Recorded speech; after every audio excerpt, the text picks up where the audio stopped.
story and has achieved what I really think is the remarkable feat of bringing Colossus back to life. Tony is, of course, well known to members of the Computer Conservation Society as founder secretary, now vice chairman, since Hamish Carmichael at the back there has volunteered to take over as secretary to free Tony to concentrate on his work at Bletchley Park, where he's the museum's director. He worked for the BCS for some years on its technical committee side after retiring from a various career, the RAF, MI5, his own computer company, I believe, and various others. Some people might think his great distinction is being mentioned in Mrs. Thatcher's favourite bedtime reading, Spycatcher. Whether that's a fame you would like to remember or not, I'm not really sure. But if you really want to see the stature of the man, go to Bletchley Park and see Tony's work in the cryptographic trail there, and culminating in the working Colossus. Yesterday, the BCS, I'm pleased to say, made him an honorary fellow for that work. My pleasure and honour to introduce Tony.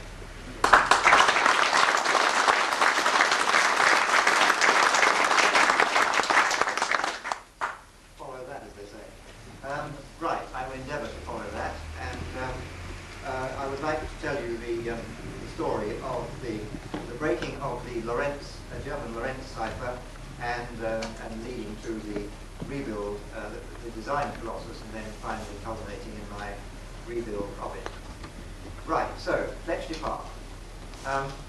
Bletchley Park was originally a Victorian estate of 550 acres, and it was owned by bought by the Leon family in 1882 as an out-of-town residence. Herbert Leon was a very wealthy stockbroker, and he bought it. It was requisitioned when his wife Fanny Leon died in 1937. The estate was sold, and it was bought by a consortium of builders who were in the best development tradition. Were going to knock down the mansion and rebuild a new one down by the lake, when the government stepped in and requisitioned the park in 1938 for an out-of-town residence for the government cozy cipher school. Now, we don't think money actually changed hands. It'd be interesting to find out sometime. The governments don't usually pay money in this. But the park is now half owned by British Telecom and contains the mansion and a small lake, and most of the wartime buildings still intact. There is the flavour of the mansion as it was in the 1890s. This is actually the south face. The current face that you see when you come in is actually on that side over there.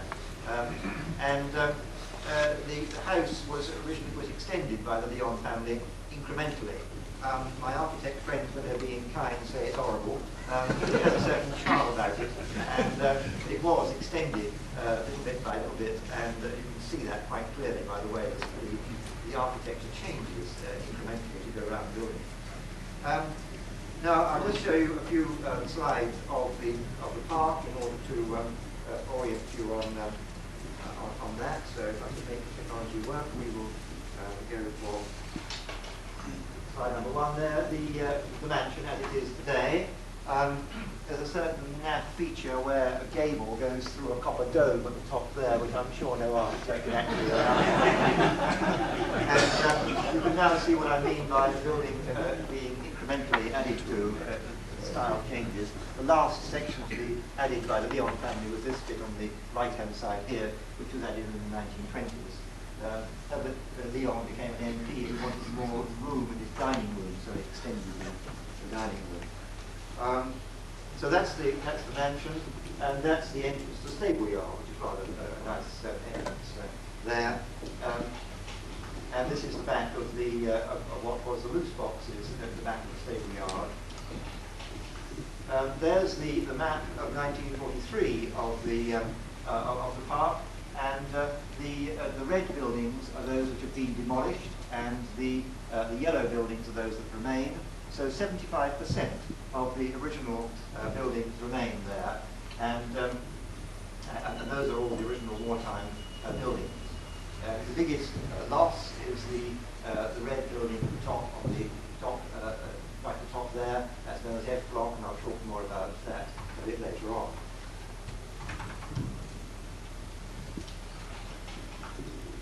These are the famous wooden huts, which are not part of our story today. This is hut 3 over here, and hut 6, and hut 8 is just at the back over here. That's hut 6.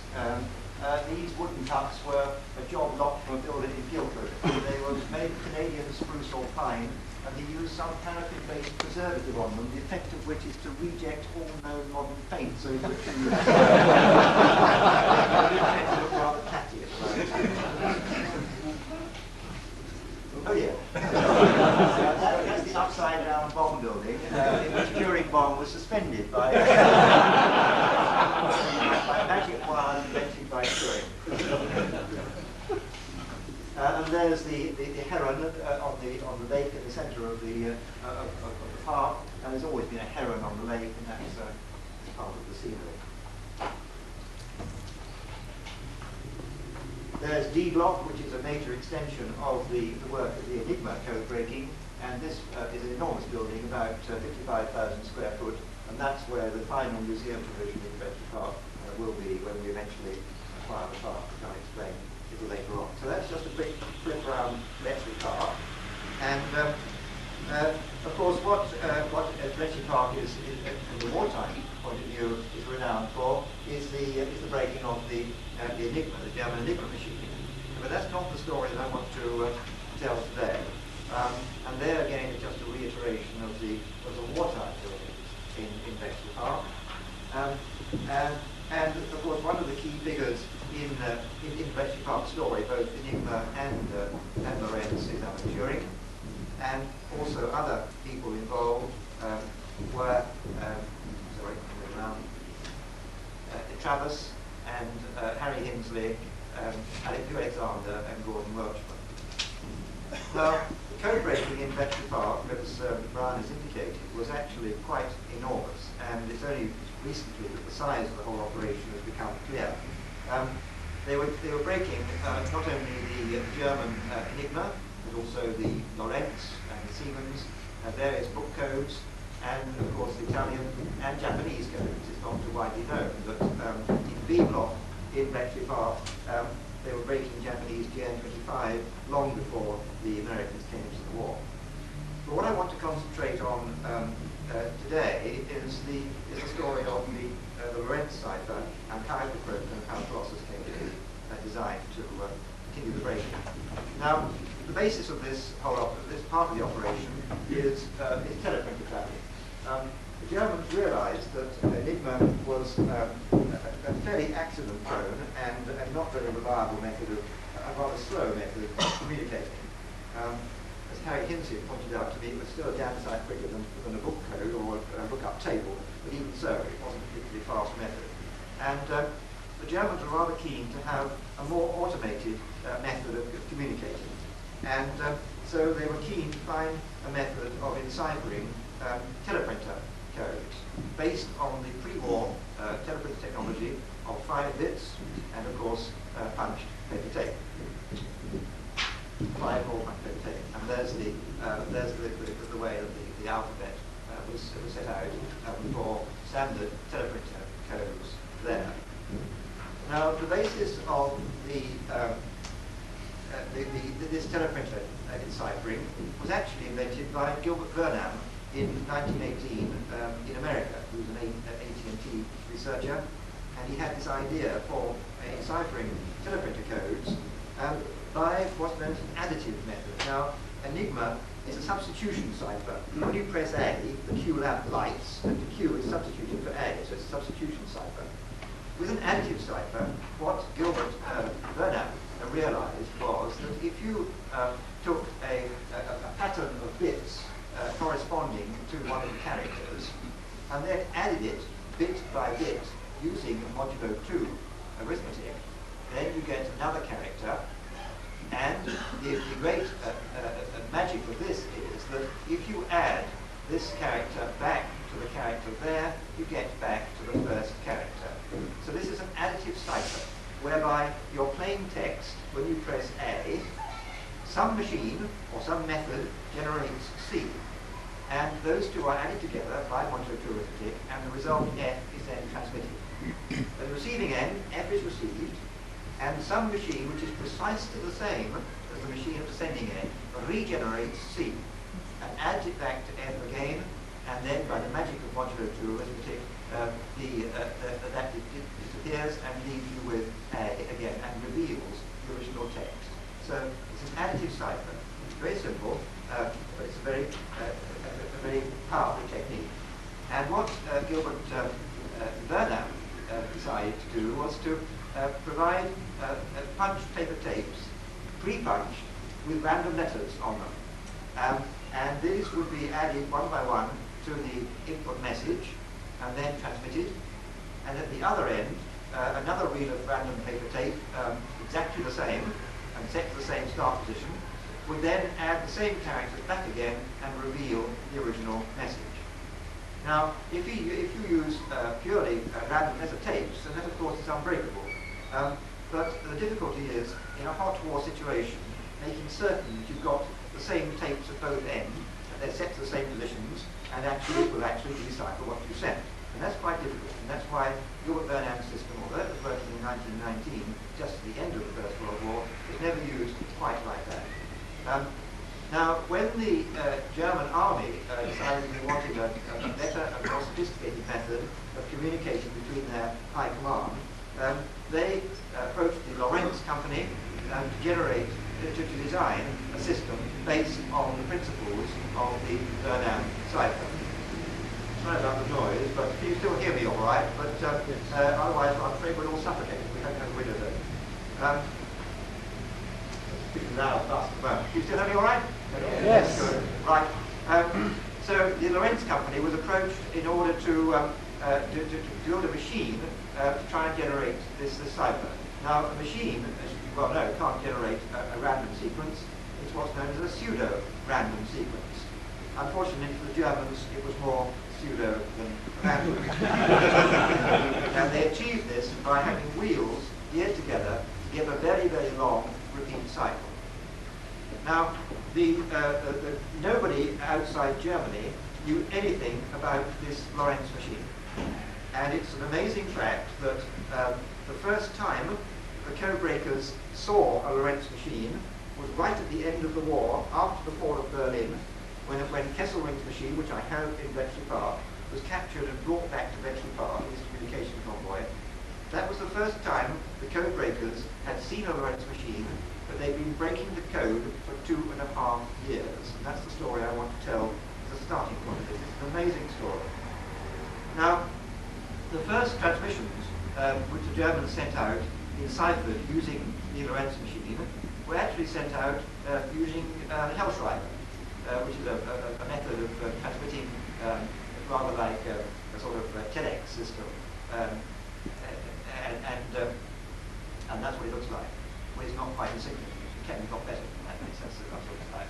Now, this is one of the very first intersections,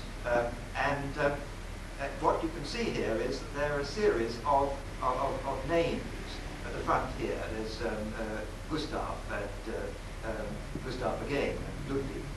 And what they realized after a short while was that there were actually 12 names at the start of every transmission, and that these were taken from this set of names, and they deduced that in fact that was just a method of ensuring that the first letter of each of those words was correctly sent and interpreted. So they recognized that there was a group of 12 letter indicators at the start of a message when it was sent. Now, the first link which they intercepted was actually a link between Vienna and Athens, as they're using Hellschreiber, and because it was this was in late 1940, early 41, and then they gradually increased the usage of the link. and they called this thing tunny because the generic name for this telegraphic code was the fish code, and they called this particular one tunny, not knowing what it was, but they called it tunny. What they found was that on some of these messages, the indicators, these 12-letter indicators, were the same. Not very many, but a few of them. And they correctly deduced that the indicators were probably some method of showing to the operator at the receiving end the settings that were being used for a particular transmission. So if the two indicators were the same, that could mean that the machine settings were the same on those particular transmissions. And that was one of the ways that they started to try and work out what this was. And the way that is done is with what is called a depth. And a depth is where two transmissions can be made with the same cipher machine settings. In other words, they knew this was an additive cipher, they deduced that, but they didn't know what the machine was that was generating the obscuring characters, but they could deduce that if the indicators were the same, then the sets of obscuring characters were the same, but of course the message texts were different. But what helped them there was that the Germans at that time, as they were with Enigma, were using very standardized forms of messaging, which of course you should never do, but they did. For instance, most messages started with Spruchnummer, message number, a good thing to start with. Or otherwise it started with some control characters to get the machines, the paper in the right place and the line feeds and so on before they sent Spruchnummer. So these were the sort of starting points which were on most messages. And so when they got a message which was in depth, then they could guess what these first strings were and begin to work out what the obscuring characters might be. But of course that only got them as far as the length of the possible crib that they could deduce at the start there. But at least it showed that they were on the right track with thinking it was an additive cipher, and that it was of the sort of the one of Gilbert Burnham's system. So by the end of July, they had 41. They had deduced it was an additive system, and then they had the stroke of luck, which is essential to all cipher breaking, and that was a terrible mistake made by the Germans. And this is an absolutely classic example of one mistake which opened the window onto everything. It's known as ZMUG, and that is because the 12-letter indicator of this particular message is that, and it's this very famous one. The last 4 letters are ZMUG. And this was the one which revealed all, as I will explain. Now, what happened was that for this particular message, it was on the Athens to Vienna link. The operator at the sending end had a long message of 3,976 characters to send. He elected to key them in by hand, which I wouldn't have done myself, but he did. So he correctly set up whatever machine this was, but he didn't know at the time, the Lorentz machine. And he then indicated this to his operator at the other end, which settings he was going to use by sending this indicator group here to the other end. The other operator then put his machine in exactly the same start condition, and the guy at the sending end started to key in his message. When he got to the end of this long string of characters, the operator at the receiving end sent back in German the equivalent of, didn't get that, send it again. And then, like idiots, they both put their Lorentz machines back to the same start position. One of the fortuitous happenings which the Lorentz company put on this machine was a little button which enabled you to go back to the same point again.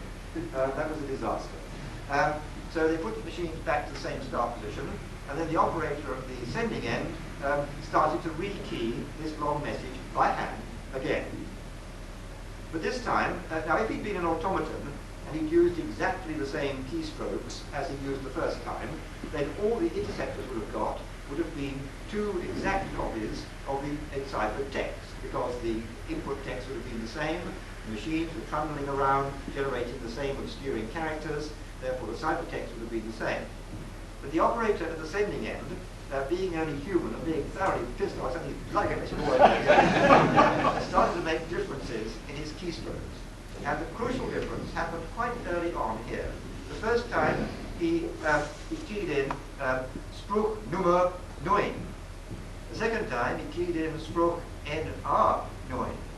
Same meaning, but from there on in, the input keystrokes were different. But the machines were trundling away, generating the same obscuring stream of characters. Now, what that meant was that when these two messages were intercepted in Knockholt and Kent by the radio operators there, they saw the indicators were the same on the two messages, realized the possible implication of this, sent them post-haste to Bletchley Park, and there Brigadier Tiltman took them up, and he was in charge of these operations. He was one of the chief co-breakers at Bletchley Park, the World War I co-breaker. And he realized the significance of this, because what he realized was that because this is an additive cipher, if having got these two enciphered texts here, if he added those together character by character, he would end up with a series of characters, each character of which represented the two language characters. Because if he added those two enciphered streams together, this time the machine trundling away is giving the same character every time. So those will disappear this time by the magic of modulo 2 arithmetic. And what is left with them is a series of characters, each character representing the two characters of the text. Now, as they've found on previous depths, normally that is unbreakable because of the difficulty of predicting what the next language character is and so on. That's quite almost impossible to do. But because of this unique characteristic, this was basically the same message, only punctuated differently. After about 15 days of mental steam, he was able to actually recover both of these texts. Quite a feat, but he was a genius. And so at the end of those 15 days, he recovered both of these texts by this method, and the second text was about 500 characters shorter than the first one. So he knew then which text fitted which of the encipherments, which is always a problem as well. So he was then able to take each of the texts away from the enciphered received text, and this time the key stream was revealed, and there it is. And that is the key stream being generated, the obscuring key stream being generated by this machine. Didn't know what it was, but that's what it was. That's what the key stream was. And that's written out there as patterns here. See, these are the letters. So there's the key stream. A few slight difficulties here and there, but in the whole, about 3,800 or so characters of good, clear key. And of course that was a codebreaker's bonanza. But it wasn't quite as easy as that, because obviously the machine generating this cipher was fairly complex. And they struggled with this for a while, and then it was given to a gentleman called Bill Tutt.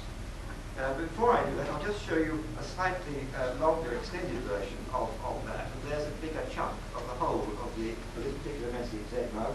And that's actually written out by Brigadier Tiltman when he was giving a lecture in 1960. Now, this length of pure key, what they were trying to find out was what mechanism might be behind the generating of this particular long string of key. And the research section had no luck with this at all, and then Bill Tutt came on the scene. And Bill Tutt was a young graduate, recently come down from Cambridge, and he came to Bletchley Park, and there's his graduation signature there, and he it was who was given this key stream. Can you just turn the slide projector off just for a moment? I can sort of blank slide, and I think it's right to be back. Well, just leave it on, sorry, it's the other it.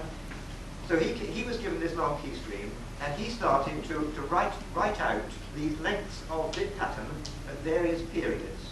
And what he found was that, in fact, if he wrote one of these out, K1 out, one stream out, then he began to get patterns appearing at a repetition of 41. So 41 has some significance. So there it is, written out there at 41, and you can begin to see repeats of the same patterns there, which are certainly not random. And so he struggled with this for quite a while, and then he and the research section between them, he having got the first break, the research section, after about 3 months' work, had worked out the logical structure of the machine which was generating this sequence of obscuring characters, never having seen one. And there it is. And what they worked out was that there were there were 12 elements in this, which fitted very well indeed with these 12 letters of the indicator. That was a nice clue that got into place. And they realized that they were broken up into 2 groups of 5 and a group of 2. And that they eventually worked out that these were actually, probably they thought, wheels in a machine, because that's the way people would design machines in those days. And it seemed reasonable that these were wheels, and that they had various periodicities. 41 was one of the ones they found, and so on here. And they also soon realized that these wheels, the first lot of wheels here, generated one obscuring character. You have an input character coming in here, transformed from serial to parallel. The bits then go through the machine, and underneath these wheels are cams, and they have an XOR function which gives you the modulo 2 arithmetic of the pattern standing under those wheels at that moment. And that gives you an additive character here, and then they've deduced there was a second set of wheels here, and they had another character underneath those, and the result was finally transmitted. So the Lorentz, this machine, which they call Tunny, was in fact adding 2 characters rather than 1 to the input text before it was transmitted. But another complication was the movement of the wheels. They deduced quite quickly that the first set of wheels here, and because Bill Tuck was a mathematician, he called these the chi wheels, the psi wheels, and the mu wheels. Lesser mortals call them K, S, and M. But the chi wheels here, they index one love position every time a character comes in, but the psi wheels stutter. And the Germans had done this in order to extend the periodicity of the repeat of the machine, and they'd done this by having 2 what were basically called motor wheels. And one of these was indexed every time a character came in, and then the second of those motor wheels only indexed depending on the cam setting on the first wheel.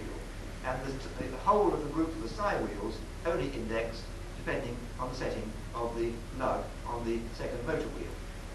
The Germans thought that gave them a much longer period and would make the cipher safer. In fact, it did just the opposite. By the fact of stuttering, it opened a window on the movement of the chi wheels.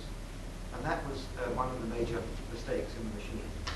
Now, the other interesting thing is, so just looking at what the Lorentz machine does, if you have that well-known German word geheim, and at that time the chi wheels have that on, then that gives that as the intermediate, and the psi wheels have that gives that as the output, and the key stream is the sum of the chi wheel pattern and the S wheel pattern.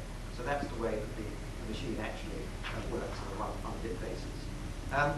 Now, the whole pattern of Z-lug was deduced by the research section and built up, and there it is. There's all the patterns on the wheels there. And what is quite amazing is there was one other factor which made this absolutely unique, this opportunity of breaking this cipher. And that was that the Germans, their particular transmission, and the group of transmissions just around that time, used a particularly bad set of patterns for the psi wheels. And they never used those again. And what it is that if you look at the patterns for the psi wheels here, you can see very few singletons. Now, a dot means the wheel doesn't move. It means that there's a 0 on the wheel at that point, so it has no effect on the character being generated by the chi wheels. So it means that in that period there, the chi wheel pattern, whatever it is, will come through. And so these have got only one singleton on each of the side wheels. The Germans realized this was a mistake. They didn't realize what they'd done by doing it. They realized it was a mistake, and thereafter their patterns were actually always with many more singletons than not on the side wheels, which reduced that effect very dramatically. But Bill Tutt has told me when I talked to him that he reckons that without that coincidence of the Germans using both the double language, double message, and a bad cycle pattern, he would never have seen that periodicity in the Chi wheels, which enabled them to start breaking the cycle. But to start breaking it they did, and a section was then set up under Major Tester in Bletchley Park, and it was called the Testery, as things happened in Bletchley Park. And that was in Hub 15, which is just by Hub 3 here. There's now a piece of car park there. Hub 15 is gone, but that's where the Testery was. And they started setting up a section to hand brake the Lorentz cipher. And then just to jump a little bit forward in time sequence, there is the Lorentz machine, and that's the one we've got in Bletchley Park, and that is Marshal Kesselring's machine. And this was captured, as I say, just after the fall of Berlin from Marshal Kesselring's communication convoy, and it was driven back to Bletchley Park by Major Tester. Major Tester went out to Germany and forced the German drivers to drive the whole convoy back to Bletchley Park, and there they saw this Lorentz machine for the first time. And here are the 12 wheels, the front of the machine here. They grouped in a group of 5 this side over here, and then 2 in the middle and 5 this side. These are the Chi wheels, the new wheels, and the side wheels over there. Now, you can also see around the periphery of these wheels little mechanical lugs which have to be moved left or right by the operator, and they give the bit patterns in modern terms around the periphery of the wheels that the operators had to set. Now, another machine this was the Siemens machine, which was used by the German Air Force. That's not part of my story today, and it wasn't a particularly important machine. It was broken intermittently with Bletchley Park, but not regularly, because they concentrated on the Lorentz machine, because the traffic on that was so much more important. Now, people coming into the testery, obviously what this is all about, by trying to break it by hand methods, was being able to mentally juggle bit patterns of characters. This is the additional table for pairs of characters using teleprompter code. There are 26 characters each side, and you have to learn that by rote. The first thing anybody coming into the test has to do their own copy of this from the bit patterns, work it all out, and then learn it by heart. And this one actually is Doc Coombs's. Doc Coombs, just before he died, gave me a lot of his papers, and that's the one that actually he worked out when he joined Newman to start working on the machines. So, once they'd worked out the logical structure of the machines, they then started to attack them by hand methods. And what they've done by January 1942, Bill Tutt had derived the Chi wheel sizes, and then by February they determined the complete machine, and then the Hellschreiber transmission ceased and they went over to 5-bit Bolo code. And then in March 1942 they broke Welsh, and these are the two right back here. So they were running a year, just over a year, that is under a year late. And they finally managed, once they got the extra information, to go back and break those 2 depths there. And then they had one depth of 3, which was the answer in March. And then, they say the attempts failed on that due to the change in the side patterns. And they then managed to deduce the periods over which these various patterns were in place. And what they found was that on this particular link, that's Athens to Vienna, the Chi wheel patterns were changed every month. the motor patterns changed every day, and the side patterns changed every 6 months. And they just hit a 6-month change here, which made that one fail to break. Now, having got the logic of the machines, they were able to start building some machines to attempt to actually do the deciphering, which was pretty horrendous by hand. And so they built these machines called tunning, which is a bit confusing, but that's what it was. And the first of these was actually designed by Frank Morel in 1942, and these are the Mark II tunnies. Gil Hayward had quite a lot to do with the design of these later ones, but Frank Morel designed the original ones. And he used, being a post office man, he used uniselectors and relays, uniselectors to simulate the wheels of this machine, not knowing what the machine was. And then they could then have a machine which had the same logical function as the diagram that they worked out as to how the machine worked. And so they could then use these tunning machines to actually decipher the code much more quickly once they worked out patterns on the wheels. And what they also found, of course, was that not only were the patterns changed at periods, which I've described, but also that the wheel start positions were changed for every message. And that was the killer. It wasn't too bad having patterns changing because you could integrate those over a number of intercepted messages. But the fact that the wheel start positions were changed for every message was a particularly difficult hill to climb. That's a 10 to the 19th combination to climb every day. So they carried on a bit, but analysis of indicators became the order of the day at this early time.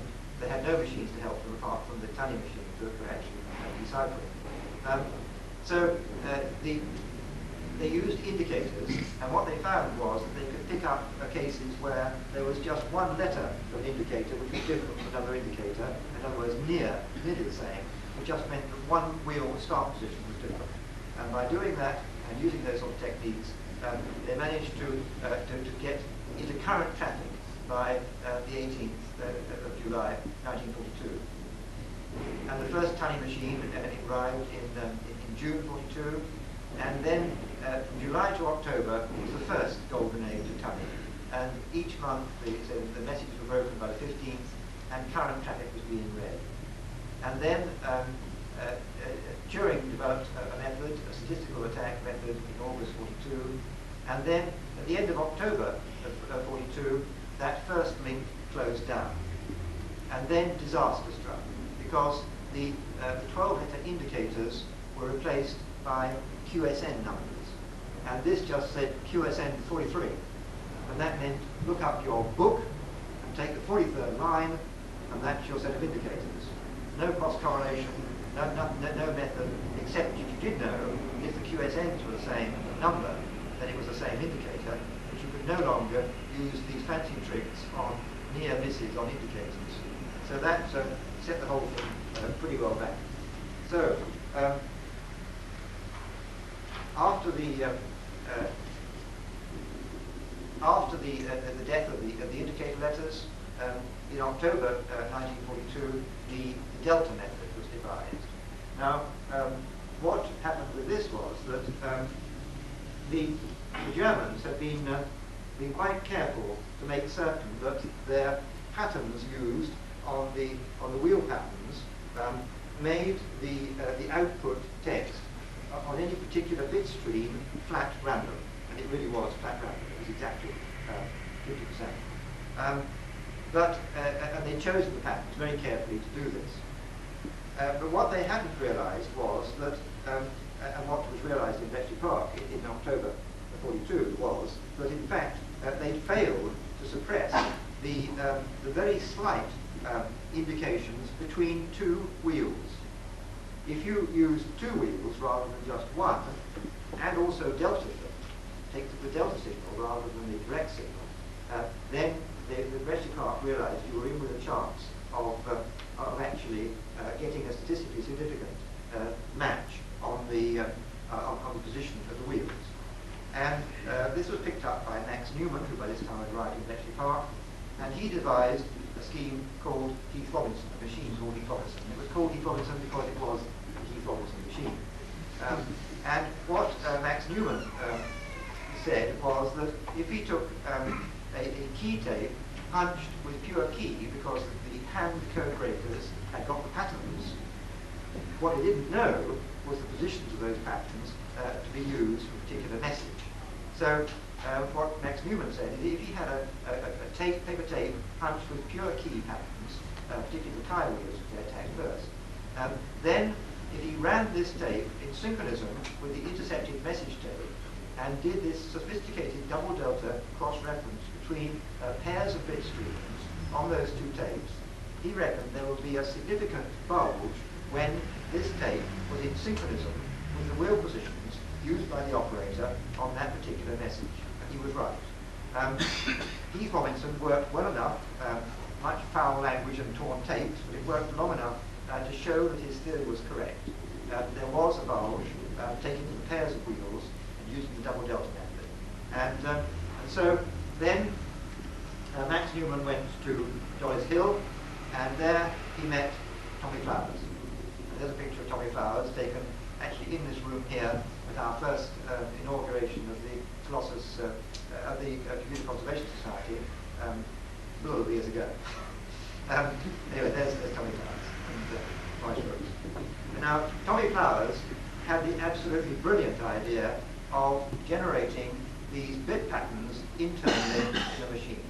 And that basically is the whole essence of Colossus.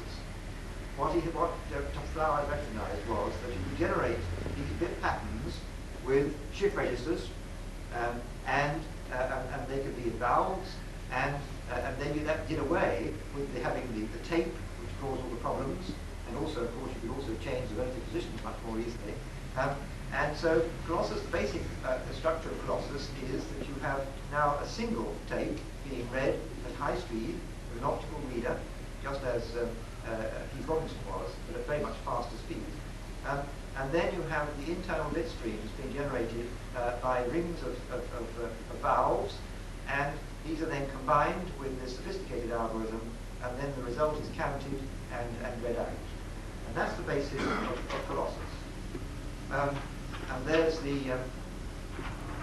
that is the simplified Colossus. And there you can see the various bits of it, together with the internal bit stream generators, and I'll describe that in more detail as we go through. But and there is the machine. And there you have the paper tape loop on here, which is used to contain the message tape, going around at a high speed, 5,000 characters a second, not hanging about, continuously read, of course, not stopped in a character like some of the modern ones. But even so, it was a fairly fast speed, using optical readers and hard vacuum photocells. And that way, that was made into a continuous loop there, and continuously read. And it had to be done at high speed because this was another exhaustive search. What you were doing was you were searching exhaustively for the start position, which corresponded to the wheel settings on that particular tape. And if you used tie 1 and tie 2, you had to do 1,271 tries in the worst case to get through all those combinations of the start positions of those two wheels. So it needed to go at very high speed, and that was what Colossus did, at a very high speed, and then these are all the comparative circuits and the typewriter printing out the result. And there's the famous picture of the wrens, which I'm sure you've all seen. We have 6 contenders for the I'm the Lady there, and 7 contenders for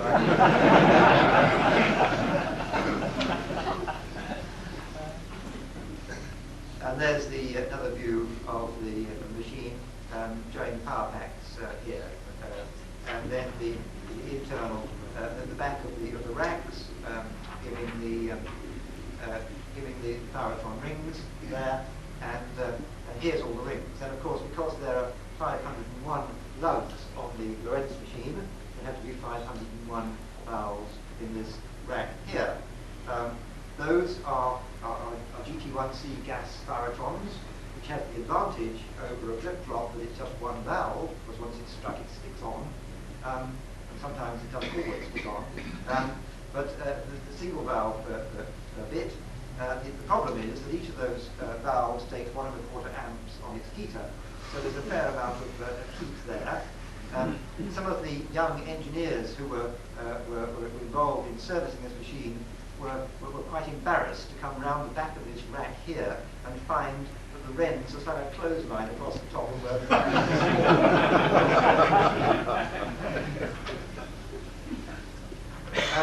there's the valves used inside in Colossus, not a very good picture, but EM36s, the 6 GT1C Faratrons, 807s for pulling down the Faratrons and quenching them, 6J5s, and the optical reader, which I'll talk about a bit later on, and the valve base. The ring patterns were plugged up in plug boards at the back of the machine, and they're done with little wire loops stuck through pairs of holes. The rings went round continuously. The whole thing was driven off of the sprocket holes on the tape. So whatever speed the tape was going, that was the speed of Colossus.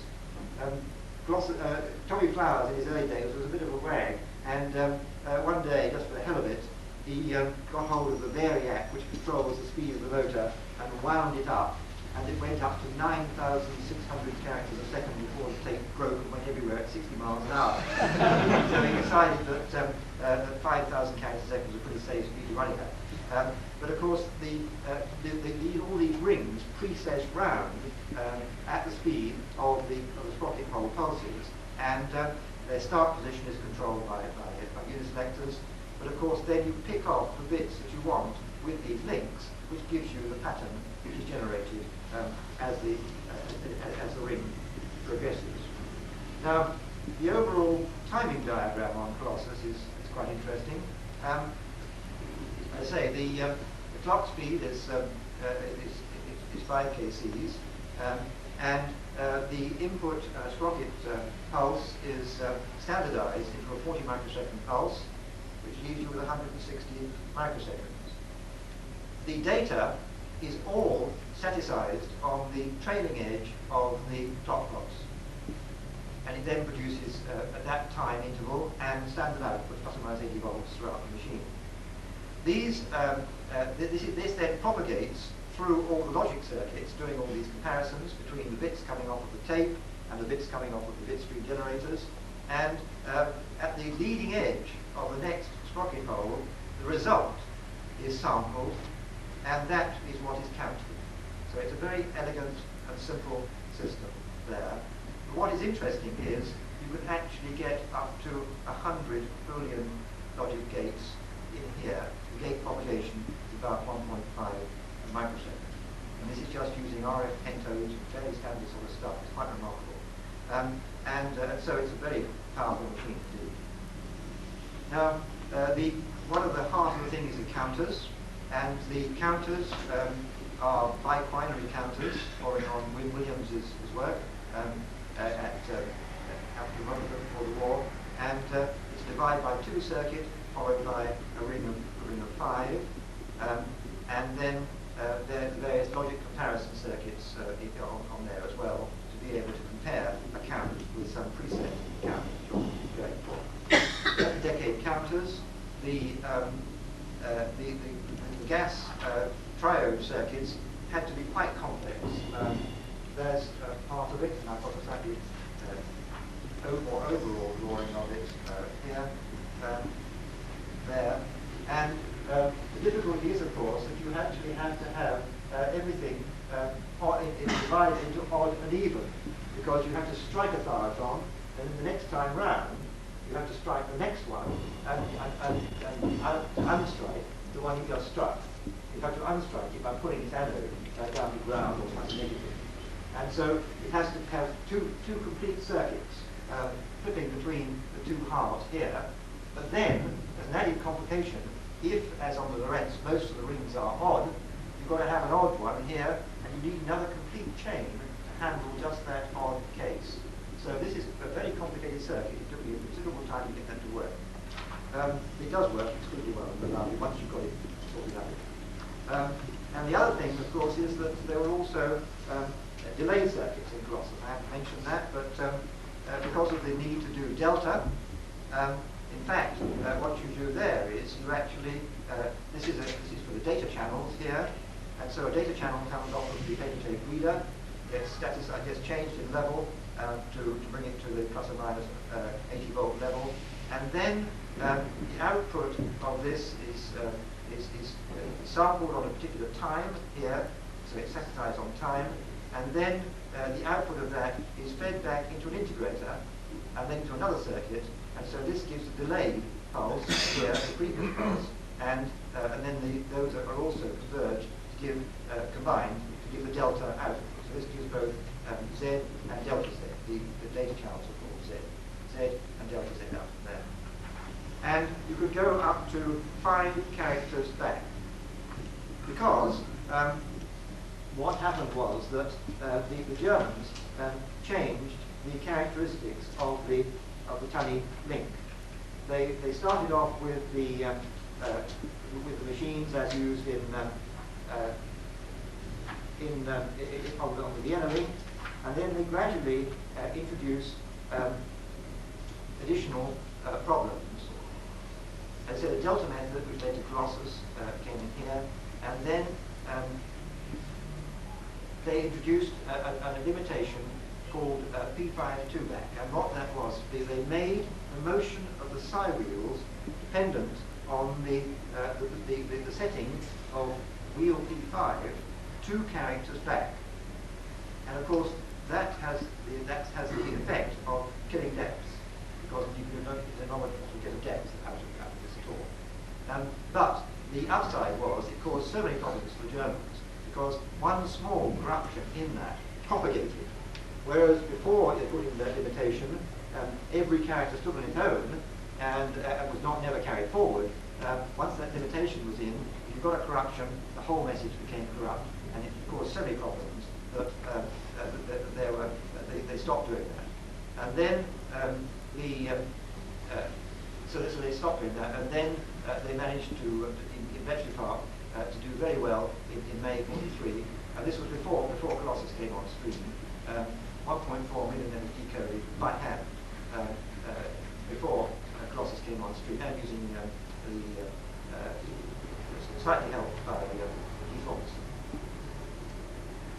Now, the machine age of tunny, the numerary was set up in 742, and the first of the machines arrived in April '43, and Heath Robinson and tunny in Hut 15A, just alongside Hut 15 on where there's a piece of car park now. And then, as the work was obviously going to expand, this enormous building, F block, which I showed you, which was right at the top of the screen with the red piece where it's been knocked down, that was built in November '43, and I moved into it in November '43, and the first Mark I Colossus was installed in F block, Christmas '43. And then the green links broken and so on, so you can see it all here. The Germans tried different limitations, but they were all overcome, and by the end of by August '44, they were producing fantastic results in the breaking of the codes. As an example of what typically happened, a German message intercepted in 1944, intercepted in Knockholt, identified as Bream, that was the code name for Berlin Road. Good clear signal, recognized possible depth.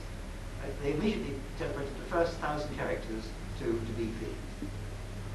Logged in, recognized as a previous possible depth, a previous logged in message.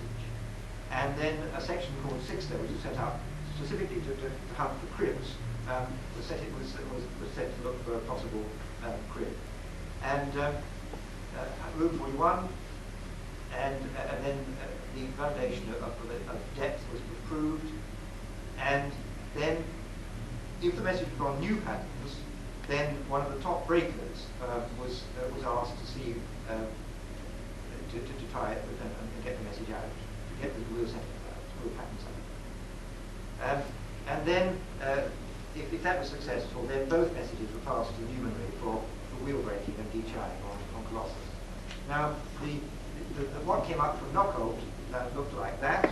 And that was one of the sheets that came up there. And I was rather bemused by the fact that this was in 5-letter groups, because that's the way that Enigma messages are always written out, because that's how Morse code is sent. And of course, the teleprompter traffic is continuous. But this was actually explained to me by a lady who came in only 3 weeks ago, who was what they called a slip reader. And what happened was that the intercepted message was always, first of all, inked onto an undulator. And that was the master copy. The Germans sent these signals with tone modulation, with 2 fingers of non-harmonically related tones, one for each for mark and space, which was sent alternately. And so these were decoded with filters and then used to move a pen recorder as the signal came in. And that was the master. And that was always produced on intercepting the signal. And that was always the master to which everything was referred back. Later on, they did try directly punching the signal onto punches, but they still did the undulated tape as a backup in case there was a malfunction of the punch or anything like that. But this method, this visit of the 5 characters, was explained by the lady who then had to take this undulated tape and by eye read the characters and punch them onto a teleprompter. And she said, rather than going blind, what I used to do was to make a 5-character window in a piece of paper, and then run the tape behind this and do it 5 characters at a time. And so that's why there were groups of 5 characters coming out on a piece of paper. So, let's say these were intercepted at Knockout, and there it is. There were 30 HRO receivers there, and both ends of the link what the Germans were duplex, tone modulated carriers, and the undulated tape read by slip readers, and later direct tape punch and drive. So these pair of messages arrive in the numerary, and the numerary first does a double delta run on Colossus.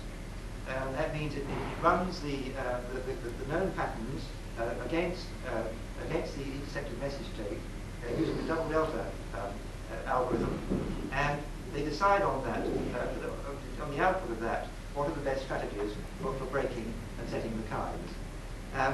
Now, it's interesting that a lot of this, the information about this latter stage of Colossus has only become released in the last year. I mean, I've only been allowed to tell this story since November last year. What's also happened is that because of the Freedom of Information Act in America, NSA, National Security Agency, have been forced to put into the public domain in the National Archives all their wartime documents. About 5,000 documents went in about 4 or 5 months ago, and I had a list of this very quickly, obviously, and looked down this and found, to my amazement, that there was a juicy titles like The Cryptographic Attack on Fish. I'd been asked by GCHQ to keep some of this quiet, and there it was, all in public domain. So I rapidly got copies of these, and what happened was that these were reports written by United States service people here, seconded to Bletchley Park, and then they wrote reports about the work here and sent them back to States. And so there are 2 reports in there which are the whole thing, written by servicemen, Small and Freed, who were seconded here to Bletchley Park, and they wrote these reports. But what's interesting is their comments, because these are comments of people who were not involved in the original work, but came here as observers, and so they're actually quite important. And what they said, what struck them was the systematic way in which the whole of the tunny operation, the fish operation, was organised. They said, for instance, that almost without exception, the maths was always done before a machine was built. Not exactly what happened in America. And also that the rigidity of these criteria, which is why I bring this up, because what happened was that the messages as they came in were prioritized by Hub 3, depending on what links they wanted to try and break, and so there were priorities of messages. But despite these priorities, if a message failed one of these early significance tests, it was dropped, quite independent of its intelligence importance, because they knew they couldn't break it. And the maths was sufficiently rigorous to be able to say, if this particular run doesn't give this set of flags or this result, you're wasting your time, forget it. And there was an absolute rule that, nothing ever spent more than 12 hours on Colossus. It hadn't been broken by 12 hours, it was ditched. And very often a shorter time than that. So there was a great rigidity about the maths, the way the whole thing was structured, and the organisation of the numerary and the testary as well. So they did these first tests, and if they decided that it was going to be possible to continue further, then the decal was sent to the testary for breaking. And this is another important thing. In Bletchley Park, although it seems to us now, machines did not do everything. Everything was done by the stuff between the ears. Machines just helped considerably, but they didn't do it. And it was the testary which really was the cornerstone for the whole operation. And there, people would I would say, there were people who would memorize this enormous basic matrix. They were anagramming and crossword puzzle enthusiasts and addicts, and they could carry whole strings of bit patterns in their head and recognize when they were showing through and decal to get the break the wheel settings. Because of that, the top people were really absolutely superb. And so the latter stages of breaking of the side wheels and the new wheels were initially done by the testary completely. Eventually they did actually work out some methods on Colossus, but it was mainly done by the testary. And then if that was successful, and the best time for getting most things out was 20 minutes, and the average time 90 minutes. That was breaking the most setting, the sine most setting. And then sent to the Tunny machine. This is the machine which actually emulated the Lorentz machine. And there it was plugged up and deciphered. And so there it is. And eventually the output was then sent to Hut 3 translation. That's the German output. And meanwhile, Sixter identified the possible same messages, because very often on these links, and there are about 26 of these links, which I'll show you in a moment, at this time, by that time there were lots of messages flashing around, and very often the same message was re-enciphered from another link. And so you got a complete clue from one to the other. The best time from intercept to ultra, 24 hours, the average time, 4 days.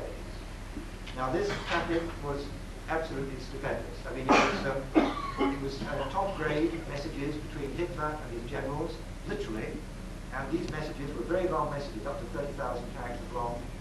Deposition reports of the complete of a high command, OKW or one of the other commands about the whole of the division or whatever.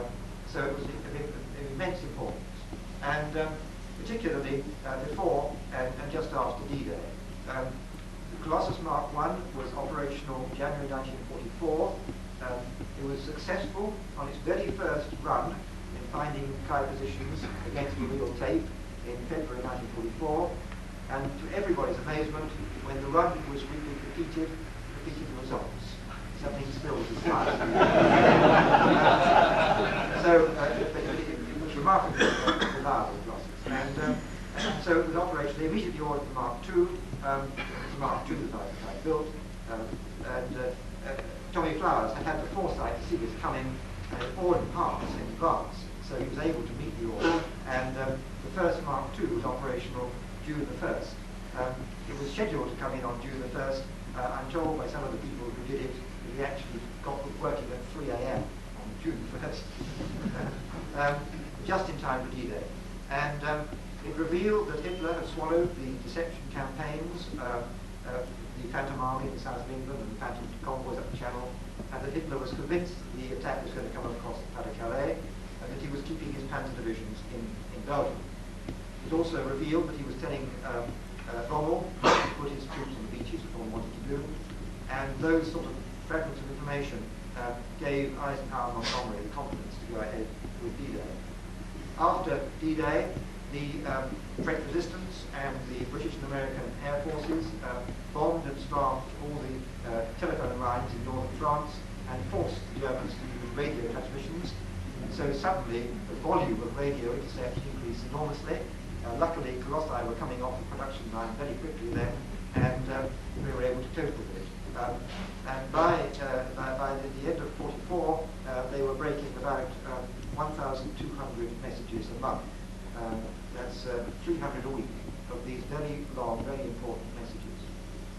Now, Colossus, as I said, didn't actually decipher the messages.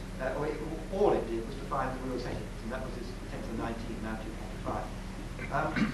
And the way it did it was to, as I said, to try different wheel start positions. And here is a piece of Colossus output which has survived in a very unique way, the way some of these things do. As I said, I got, just before Doc Coombs died, I went to see him in Plymouth, and he gave me a whole load of papers, which he shouldn't have kept, but he did, and among these was a piece of paper with some circuit diagrams drawn on the back. And when I turned this piece of paper over, I found that it was a Colossus output that he'd torn off the typewriter and used as a piece of scrap paper. And that was the way the only known output of Colossus has survived. And there it is. And so here is the Chi 4 and Chi 5 wheels being run against a particular message tape. We don't know which one. We don't even know the date of this. But you can begin to see the score here of the cross correlation measurement between the patterns being generated and the data on the tape. And the peak is very weak, 1988 against 1947, 1945 there. And the codebreaker had written in pencil on this piece of paper 1705 as being the correct wheel settings for Chi 4 and Chi 5. So that's an actual piece of Colossus output. Now, the ways in which Colossus was used were large and varied, and here's part of the decision diagram used by the REMs in the numerary to decide what to do next and how to do it. And it's a very complicated system, as you can see, and it's got a banner down here. That doesn't work. So that's a complete sequence of different things that have to be tried. And we're only just beginning to put together, for the various reports we've now got, how that was done, and how it was plugged up on Colossus and actually run. There's a sketch of the Tunney machine, and this is an example of how we've had to tease out the details about these machines. This was an agreed picture drawn by some of the engineers, led by Ken Holton, one of the engineers in Bletchley Park, and this was their recollection of what the Tunney machine looked like. About 6 months ago, or probably more than that, we had a lady come in who was a WAF operator of Tunney machines. She took one look at this and said, it wasn't like that at all. These were up here, those were down there, there wasn't one there, that was over there. And so we redigged it, and we eventually, when we actually came to build the machine, we found, after that picture of the Tunney machines had emerged from GCHQ archives, in fact we had got it right in the end. And that's the way we've had to dig together. So the output of the Tunney machine is something like that, which is a German text output there. So this is a German output from the Tunney machine, and there's a slightly enlarged version there. This is a particularly filthy German word, we should put it at the start. The number of links here was quite large, about 26 by the end of the war, and there's some of them. And of these, the jellyfish is one of the very important ones from Berlin to on western Paris, and there's a codfish in Greece and so on, green in Rome, and so on. These are all the links that were in operation. So there were about probably 150 Tunney machines actually built, and as far as I know, there are only 3 survivors. For a long time I thought the machine I had in Bletchley Park was the only one that had survived. But when some Americans came over from NSA about 6 months ago and said, oh, we've got 2 of those in the basement. They never told anybody about them at all.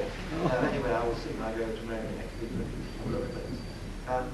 So that's the Newmanry which was built, this big block, enormous block in Bletchley Park.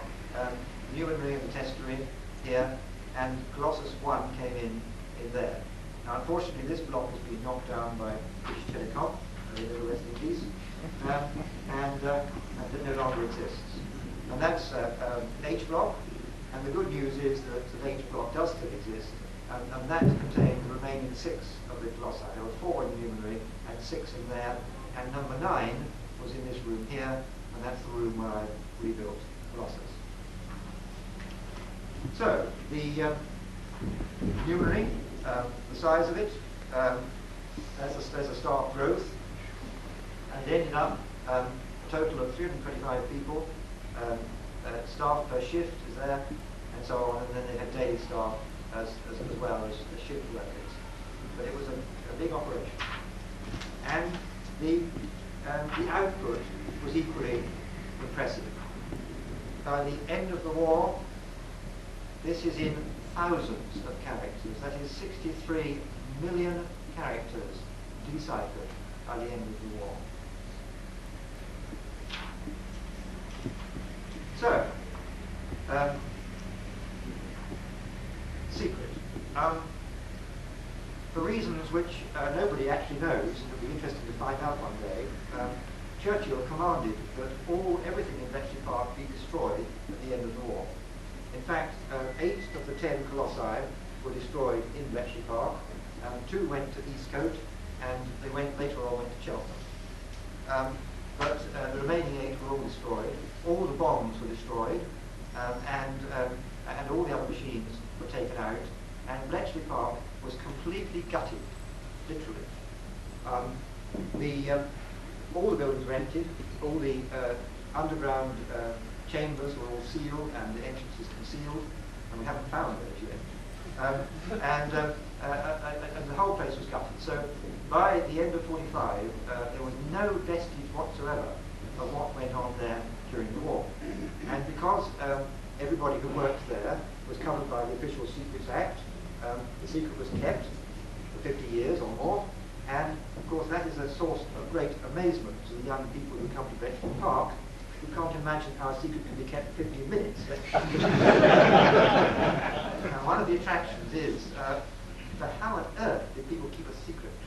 But it was kept by all the people who worked there, and it was only revealed, first of all, by David Kahn in 1967 in his book Code Breaking, and that was just a passing reference to Bletchley Park as being the home of World War II code breaking. And then Jack Good wrote an article in a magazine, in a journal, describing Colossus, but not naming it, describing the machine. And then Donald Mickey in 1972 named it, and then Brian Randall came on the scene, and because he was writing a history of early computers, he heard about Colossus, he started investigating it. He went to GCHQ to find out more details, was given the brush off, but he did extract from GCHQ a promise that GCHQ would do their own internal history of Colossus, which they did. And that has finally come to me, and that was a great help.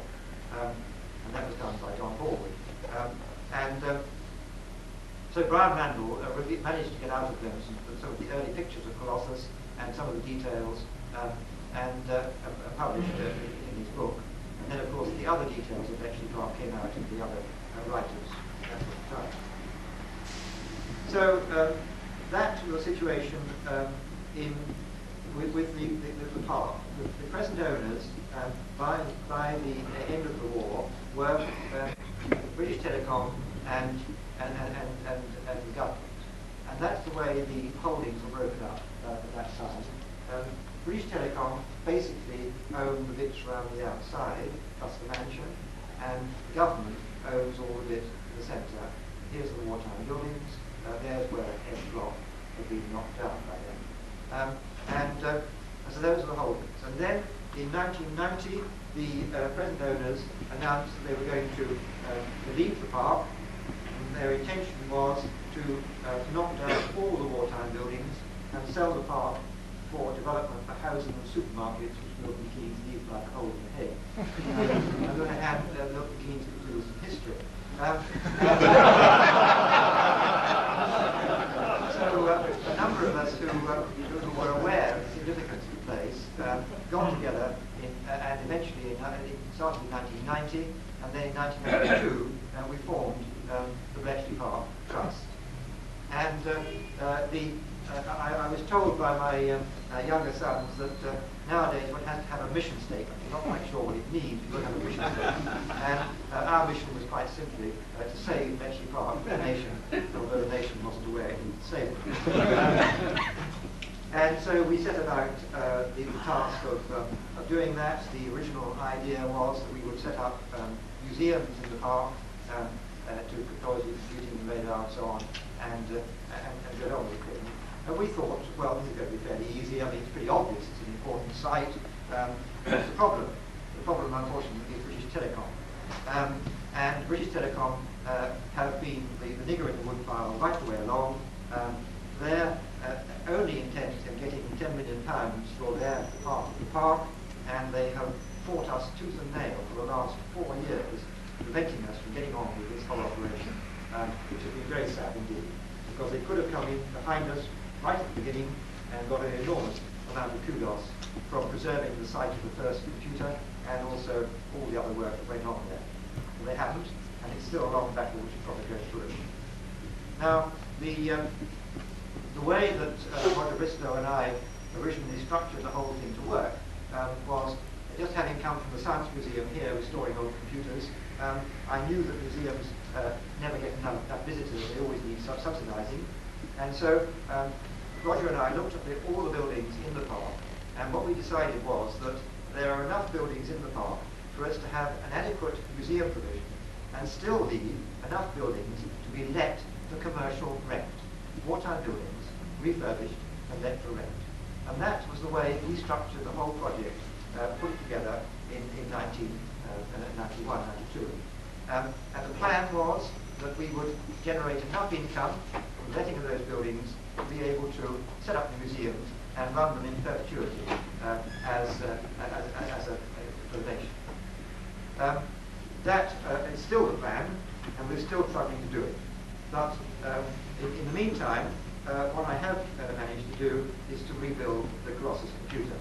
And as you probably know, the British Computer Society, we jointly formed the Computer Conservation Society with the Science Museum here, and so I started to restore computers here at the Science Museum, and that gave me the idea that it was possible to restore, to rebuild Colossus. Unfortunately, the only information available was the wartime photographs of Colossus, the 8 photographs that had been preserved in 1945, and a few circuit diagrams which engineers had kept quite illegally, as engineers do, and a few bits also kept illegally. So the first job was to pore over the photographs and produce CAD drawings of the machine, using some rather sophisticated 3D projection, and I emerged with that as the answer. I mean, the first question I asked designers, engineers, and operators was, how high were the racks? Oh, well, they were somewhere in there, somewhere around about that sort of height. So I had to do all this working out in order to get down to the height of the racks. The saving grace in this has been that Colossus, having been designed and built at Dollis Hill, used standard post office components. And the post office being what it is, nothing much changed in 50 years. We're able to go out and raid exchanges which are being decommissioned from Strowage to digital, and rescue all sorts of components like plug panels and switches and uniselectors. And those are still exactly the same as they were in the day of Colossus, and so I was able to work out the dimensions from them. And then worked out the optical, the bedstead, which had paper tape on it, and also the. Now I was helped in the optical reader by getting into contact with Dr. Arnold Lynch, who was the man who designed the optical reader in 1942. And he's 86 now. He came up to my house in Bedford and we spent a happy afternoon with my CAD system re-engineering the whole of the optical system, because this depends on the photocells. And the photocells, when Tommy Flowers wanted hard vacuum photocells in order to be able to read at high speed, he came across a large store of 10,000 which had been manufactured for proximity fuses in shells. And these have an axis of symmetry. They've got cones in them, so they can be mounted in the nose of a shell, spun round, and when they see a shadow, boom, that was the idea. So there were 10,000 of these manufactured, hard vacuum cells, where they found the product didn't work, and so these were sitting in a box. And so Tommy Flowers acquired these, but of course he then mounted them in optical valve bases in order to be able to plug them in, and there they are there. And of course the spacing of those valve bases there determined the optics of the whole of the system. So having worked out the optics with Arnold Lynch, in the best engineering tradition, I then built a mock-up of it. And there it is, and it worked. And we had a little drum here with paper tape on, and a car headlamp bulb out of my 907 MG in there, and the photocells and the mask. And that proved we got the lengths and dimensions right, and so on. So having got the dimensions right, I then started to actually build the frame, and there it is. The Colossus rebuild project was inaugurated by His Royal Highness the Duke of Kent, who opened the museums that we set up in Bletchley Park in July 1994. And he came into this room here, and on the floor was just a heap of steel, and he gave the royal equivalent of best of luck. Anyway, a short while after we had this frame assembled, and that was we were then able to get the paper tape reader system up, and there's the first test paper tape reader system using two reels off of a baggage trolley, and a vacuum motor, and the lens and so on. And so that tested out the system and proved it all worked. And then we had to manufacture the wheels, and these aluminium wheels here, and that was where my colleague Chris Burton came in on this, which some of you probably know. We had this problem of how we're going to do this. He has a lathe of sufficient capacity to be able to handle this, but we thought we were going to have to pay for slices of aluminium and then machine them out of that. And when we on inquiring, we found it's going to cost us about £25 sterling a time for a slice of aluminium to do each wheel. And then Chris came across a jobbing founder in Telford, and this chap makes horse brasses and things for fairs and so on. And Chris happened to come across him, and he asked him whether he could possibly cast something like this. And the chap said, "Yeah, I think so. It would be a wooden mould, and I'll do it." And Chris said, "Well, how much would you charge us for it?" "I'll probably have to charge you £5 for it." So Chris rapidly rushed home and produced a wooden mould. The chap had actually cast these, and they're very good castings. He said, "Oh, there was a bit more than I thought, so I'll have to charge you £6." So we got the castings, and then Chris Burton machined these on his lathe, and they're an excellent job, and they work extremely well. So that's got the paper tape reader system. Now, I think that rather than plough through lots of photographs there, what I'll do is I've just got a few slides to show you on the slide projector, and then we'll look at the video. So, Tony, this is a natural break. Could I ask anybody who's got a seat by them to raise their hand if there are any empty? There's 3 there. If anybody wants to sit down. That's the well-known figure of Colossus. That's the paper tape with the holes punched in it, because you have to indicate to Colossus the start and finish of a loop of tape. And this was done in a very elegant way by actually having offset holes between the tracks of the holes on the wide side of the tape, and the start holes between tracks 3 and 4, and the stop holes between tracks 4 and 5 here. And that's uniquely sent by a particular pair of photographs. It's quite remarkable that in a tape of 10,000 characters, you can pick out one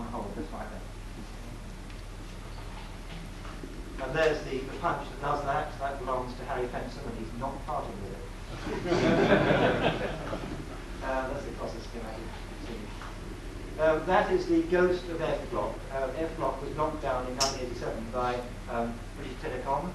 One of the telecom engineers was so incensed at this being done, he actually took a video of this, which I had in my back pocket, which I should use at some time if I had to. And this was before it was just destroyed. This is the arch over the road, across joining the two linking bits in that arch. So, could you switch that off? That extra off, please. So now I'll play you a video of more or less ab initio. The result was a panel which was pretty tatty, and in my days at Marconi I was known as the bird's nest expert, and I haven't changed very much. And so it was in a pretty poor state. We had built a replacement panel which had been wired but never tested. And in a typical arrogant sale manner, on the Wednesday before the Thursday royal switch on the morning I decided I was going to change the control panel. So I ripped the old one out, put the new one in, and then started to debug it. I finally got it working at 11:45 on the Wednesday night, and before the switch on the 6th of June. And then it actually did work, as you saw there, much to everybody's relief. But then the next day, when I was still sort of stoned out of my mind trying to get over it all, one of the engineers who helped me came in and switched the Colossus on, and the first thing that happened was the paper tape broke, and that paper tape had been on there for 4 months. So that was very lucky. And then when I came in the following morning, nothing worked at all. Absolutely nothing. The optics were way out, there were no signals on the rings, there was nothing happening at all. It took me about 10 days to actually get Colossus working again. So I was extremely lucky.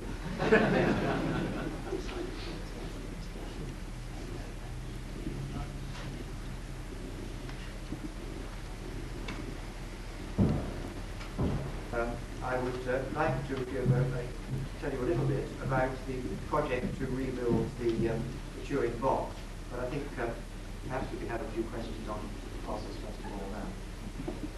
Has anyone made any suggestion as to why Churchill wanted it destroyed? No. Paranoid security. Yes. Donald. You referred to the double data method, implying that there were just 2 elements of the teleprinted character used at any one time. The choice of those 2 elements presumably depends on something like assistance to German telegrams. Yes. You always referred to K4 and K5. Was that a especially good choice? No, no. They usually started with Kai1 and Kai2, which had the best characteristics depending on the language. It was very, very dependent on the link. And they had a different strategy for each link, because the operator, it depended on the operator's way of keying things. If he always put plus 8899 as his figure shift, left shift, then he did, some of them did that, some of them only did 1, but then did 2 character turn line keys. It very much depended on which operator was actually operating the link as to which was the best strategy to use. Did they ever use 3 elements? They used all 5 very occasionally, on some of them, yes. So there were any patents taken out on any of this? No. You've commented about the various changes the Germans made on the Lorentz coding. Was there any information about what drove their decision making? Yes, it was. It was just the German code builders feeling, as with Enigma, which is why they put the 4th wheel on, that they knew that if the traffic density increased above a certain point, then the cipher that they had became susceptible to attack. And so it was a preemptive measure rather than a reactive measure. But the Germans were so convinced of the security of the Lorentz cipher that on at least 2 occasions they sent the next month's setting sheets over the link, and they were broken.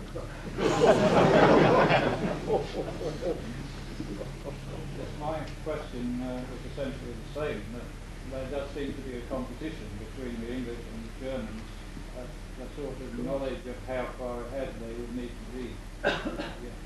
Presumably that they could not have known that Fletcher can't exist. No, they had no knowledge of that at all. No. What's your rebuild cost, and do you have any idea of what the original Colossus cost? To build one Colossus? none at all about the original one. I mean, it was wartime. It didn't come into it at all. There was no question of any figures at all on that. My rebuild, I reckon that's probably cost about £25,000, which I consider a considerable sum, I'd say. Do you have any sense of what the resources that went into a Colossus would have cost as a matter of interest?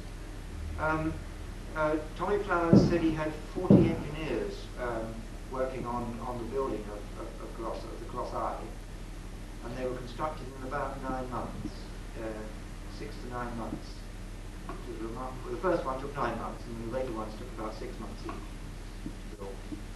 Did you ever discover any of the German designers?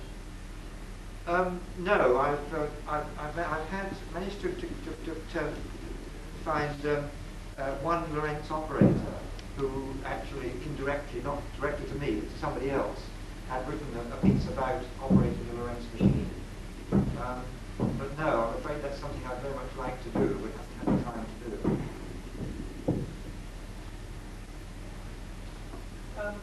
How much would you put down to the fact that we were ahead of the Germans in this technology? How much would you put down to the fact that we were ahead of them in cryptology? And how much of it was the technology, the computer technology that we were ahead of? Oh, it was about 80% was cryptography, undoubtedly. The remainder was the machines which helped to bring it to the fore.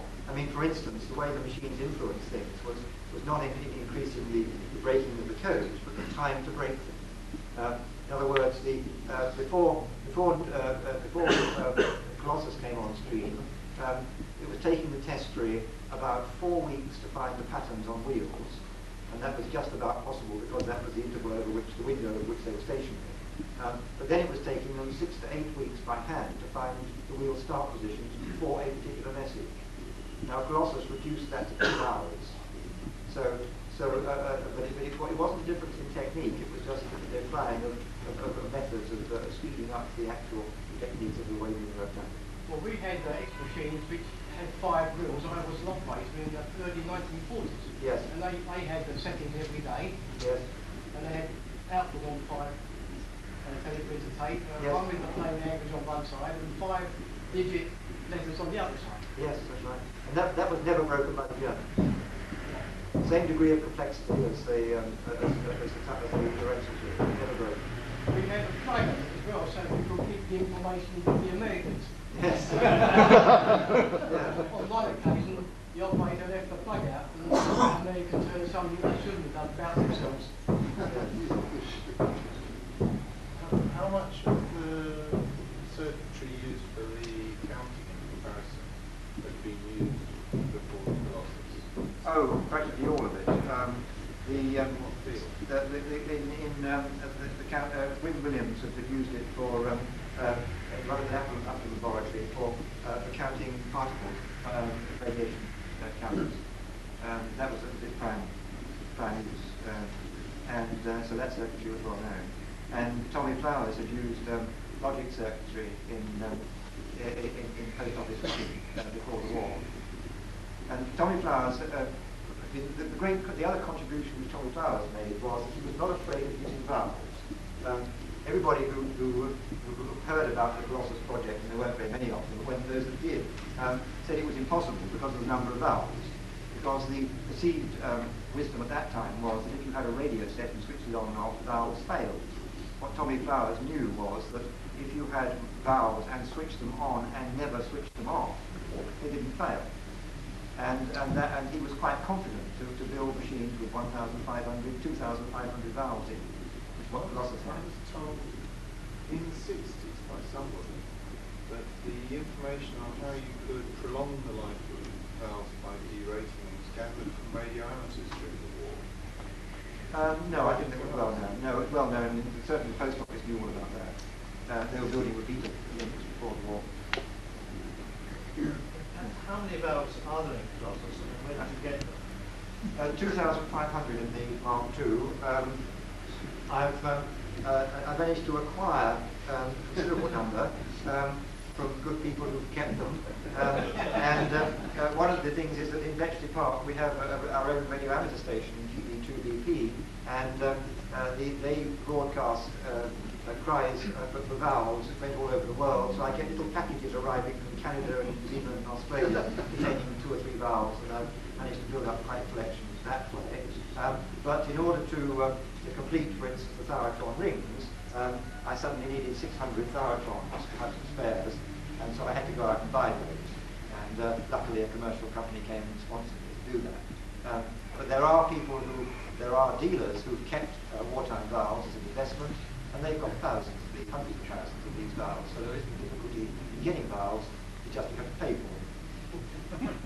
What's the total wattage of the machine? 4.5 kilowatts. Mostly in all of the books I've read, so you mentioned them, really had a popular view of what went on. Where can one find the detail which you've already covered today? I'm still writing the book, I'm afraid. Further to that, casually one can't avoid hearing the credit given to various people, Newton, Turing and lots of others. But the figure of Alexander is very shadowy. He's terribly famous as a chess player, and yet I knew him for 20 years, 30 years as a foreign officer. I mean, has anyone posed anything about his contribution? Oh yes, it is. His contribution, Hugh Alexander's contribution, is well mentioned in books like the Hut-6 story and so on. And it is well documented, and it was a very strong contribution. It was to Enigma rather than Lorentz, which is why I personally haven't mentioned him very much today. Sorry, what was Enigma? I mean, I noticed that the road is directly here. Enigma was the other main German coding system. And was it hard-built, hard-wired, used coals and things like that? Yes, it was a mechanical machine, electrically sensed. Yes. Why is everything still so secret? Why can't? Well, I was a bit bemused by this, because when I approached TCHQ 3 years ago to start this project, they said, oh, well, eventually, they said I could build the hardware, because they had to agree that would all be classified. But I couldn't talk about the algorithms used, and I couldn't connect Colossus up, and I couldn't show it working. But in order to suss this out, I got myself fully security cleared again, because as I said, I've worked for MI5 for a number of years, so I had the clearance. And I went and argued with them inside, and the answer is that the code-breaking technology developed at Bletchley Park in the 40s was so light years ahead of anything that had ever been done before that it's still being used today. And that is the reason why they're very reticent about it. That's the reason the church is named after. Is it? Very white back. Lots of Russian New Year's. Yes, may well be. Okay, what do you want to? Well, I just felt time is rather running on. Yes. Some of us would like to hear about the bomb rebuild, but I did wonder whether we ought just to have a break so that those who wanted to get out could, and then if you wouldn't mind staying on and use the room for a bit longer, then perhaps we could say a bit about the bomb rebuild project, which is going to be a very difficult one, but a very important and very interesting one. But before that, can we say thank you to Tony for not just for this wonderful lecture, but for the sheer bloody get on and do it that he's displayed in this wonderful rebuild project. Thank you.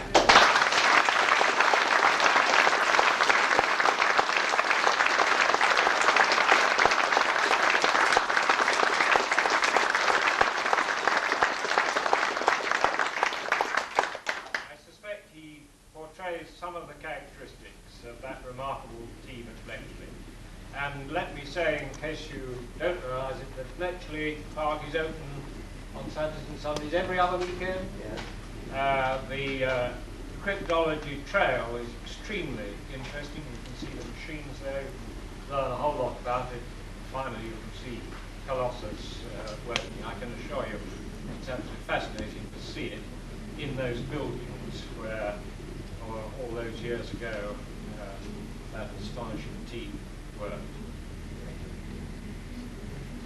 Well, I suggest we take a 5-minute break and then perhaps... was picked up the work of the Polish codebreaker, Marian Rajewski, who designed a thing called, if he was Rajewski, called a bomba. The name is rather obscure, but one story I like is that the Poles were eating an ice cream in a restaurant in Warsaw when they had the idea, and they called it a bomba. Anyway, Turing took up the idea and anglicized it to bomb, B-O-M-B-E. The original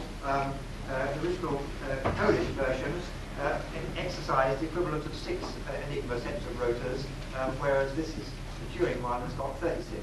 And the idea of this was that it exercised rotors around continuously searching for a combination of rotor positions which translated a particular piece of intercepted text into a crib which the codebreakers had worked out. So Turing designed the actual bomb, and there's a picture of the back of it with all the wiring on the back, the diagonal board and so on. And these were operated by the Wrens. What Gordon Welchman and Turing realized was that whereas the Enigma rotors are actually single rotors where the current flows in on one side and out the other, you actually need to expand these to double-sided rotors so you can separate out the input and the output connections. Now, when I was faced with the problem of trying to decide whether it was possible to rebuild a bomb, and we're in worse condition with this than Colossus because there are very few photographs of it. The first thing I had to do was to find out how the bomb actually worked. And on reading the manuals about this, I decided that the people who written the books rather, hadn't really understood it. And so, in the best computer engineering tradition, I built a simulator of the bomb, first of all of the Enigma machine, and then of the bomb.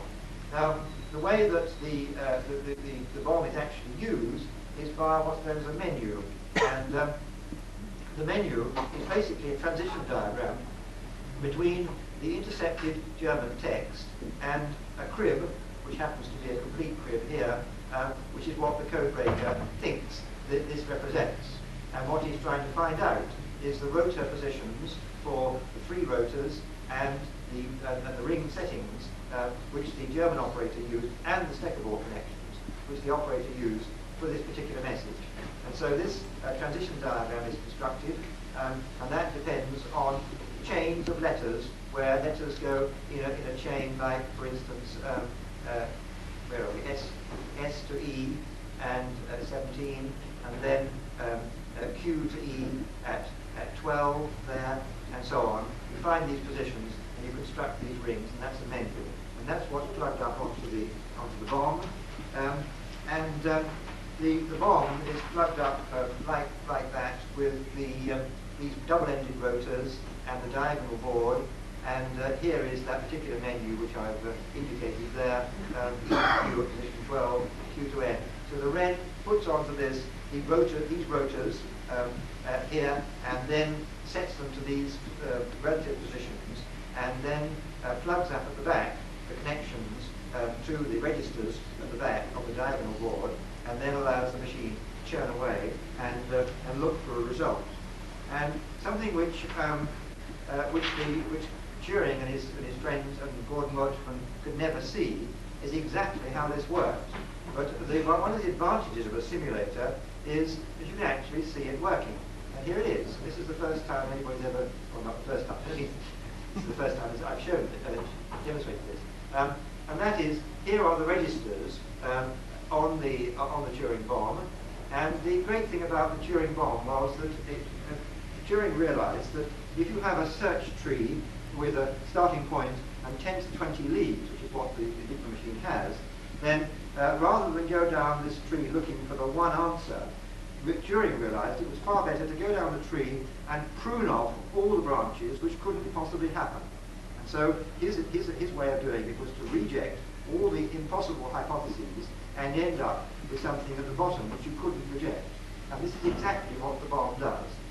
What it's churning around here is going around the registers here, and it ends up at the bottom here saying that with this set of connections, I cannot reject the hypothesis that L is Stecker to L, U to J, or U to U, and Y is either H or Y, R to Q, and so on. So it ends up with that set of step connections, and those are the ones the bomb cannot reject on what you've given it. And so then you put that back into your Enigma machine and try and get the answer out again. And rather than having all the steppers, you've now only got 2 of them resolved. And what happens is that what comes out is very nearly the original German text. And from that, with a bit of mental agility, you can work out the remaining of the step connections. So that's how the bomb works, and that's how my simulator does it.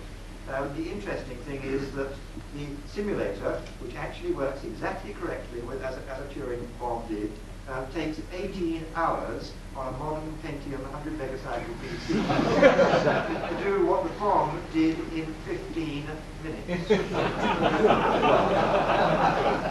That is 50 years of progress. And so the question is why? And the answer is because the bomb is a highly parallel machine. Inside this machine are about 600 or 700 wires, all connecting all this wiring inside here, and electricity flows down these at the speed of light, and you get a resolution of one position in about 10 milliseconds, 10,000 a second. The 4 Pentium PC, only being a von Neumann architecture, has to crawl around each of these wires sequentially, one after the other. It takes a pretty long time to do it. And so that's an example of a machine which is a dedicated machine to a particular purpose, which is extremely powerful, and there is no modern platform, general purpose platform, which will solve that problem quicker than a bomb did in 1940. So that's a good incentive for rebuilding it, to demonstrate that. And apart from that, it was a phenomenally successful device, and it deserves to be rebuilt and reconstructed. Now, what I have to go on is these photographs, and I've just recently found even more photographs in GCHQ archives. We have got a set of machine drawings. Unfortunately, the machine drawings are all piece parts, because the one thing you keep secret if you've got a machine like that are the assembly drawings. So there ain't no assembly drawings. So my colleague John Harper, who I've lumbered with trying to head up this project, has been poring over these sets of piece parts with people who actually designed and built the bomb at PTM and the engineers that maintained it. And we've been trying to tease out the reconstruction of the bomb, putting it all back together again, and that's going to take a hell of a long time. But in the meantime, Quantel, who are the paint people who designed the paint hardware, their managing director, Paul Keller, came to Bletchley Park to see me, and when I told him the story of the Turing bomb, he originally had a symbiosis with that, because Quantel's ethos is they build special purpose hardware, do a special purpose job, and they don't use general purpose platforms, so they can't do it fast enough. And so, on the basis of that, Quantel has kindly sponsored the start of the bomb project, to the tune of £10,000, which is greatly received, and that is to enable us to start getting together all the information, and to see, in fact, whether it's been possible to even to do it. But even so, I reckon the project is going to cost £150,000 to £200,000 and take about 3 years to do. It's of the order of complexity of the rebuilding of the baggage engine here, which I was involved with in the Science Museum. But there's a lot of machinery, a lot of machining and so on. So it's not going to be a non-trivial task to do it, but that's even more of a challenge to actually do it. So that's the bomb project.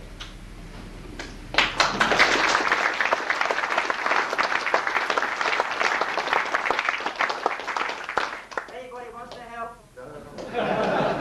Well, I'm glad you said that, Tony, because we do need help. It looks as if we're getting near acquiring the site finally. The Millennium bid will be going in next week, is it? Yes, and assuming that we get that, we will then need a lot of matching sponsorship, but it should enable us to set up these museums in their proper home in some of the remaining buildings there. The computer museum is there. It's got about 20 machines, thanks to people who have donated them. They are frankly not well set out. I think we need help. We need help to try to get them back into working order. We need help to label them and to document them in a decent display. We need software, any interesting software, historical software. We need computer games so that we can mount a whole history of computer games running on the various generations of PC. We've got an Altair there, and we go forward from that through the various machines up to the present, and that I think will add interest to it. So if anybody would like to help, please contact Tony or myself or any of the other people who are involved in this room. If anybody would like to join the Computer Conservation Society who hasn't, Hamish at the back, you'll see him just by the door, he's standing up. We'll be very pleased to have your names and help. Can we thank Tony for a simply superb afternoon? Tony.